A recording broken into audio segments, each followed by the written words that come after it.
આજે અમારું આ 21મું સમૂહ લગ્ન છે અને એમાં અમારું હિન્દુ દીકરી અમારી દીકરીઓ 15 છે અને 12 મુસ્લિમ છે અને અમે પણ ઘણી ખુશી છે।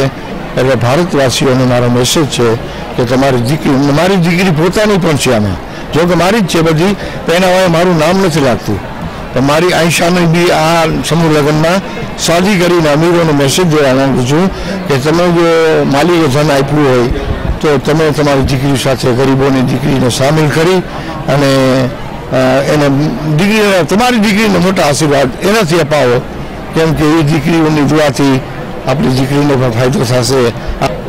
આજે છેલ્લા 21 વર્ષ થયા એક મોરબીની અંદર એક દિવ્ય ક્રાંતિ કરવામાં આવી છે। એ તો બાબા આદમ સાકા કર્મ है અને એ જીવનશૈલીને યાદ કરીને બાબા એમએસ હુસેન બાપજી મહારાજ શ્રી દ્વારા દર વર્ષે સર્વજ્ઞાતિ સમૂહ લગ્નનું આયોજન કરવામાં આવે છે, ત્યારે ખૂબ જ અમે પણ રાજીપો અનુભવી છે। આપણા ઘરના આંગણે પ્રસંગોની રાહ જોતા હોઈએ છીએ, કારણ કે જબરજસ્ત ક્રાંતિ મોરબીના આંગણે થઈ રહી છે। એમાં સંતો મહંતો પીર ફકીરને ઓલિયા બધા સાથે બેસી દેશની અંદર એક જબરજસ્ત એકતાનો સંદેશો અપાતો હોય તો મોરબીની ભૂમિ પર અપાય છે। સાથે સાથે દરેક દીકરીઓને પૂજ્ય બાપજી પોતાના જ માને છે। અત્યારના સમયમાં મારે એટલું જ કહેવાનું છે કે ના હિન્દુ રહેગા ના મુસલમાન બનેગા, इंसान की औलाद है इंसान बनेगा। અમે બધા આપણે બધા ભારતવાસીઓ છીએ, ભારત માતાના બાળકો છીએ। આ સમય મારે એટલું જ કહેવાનું।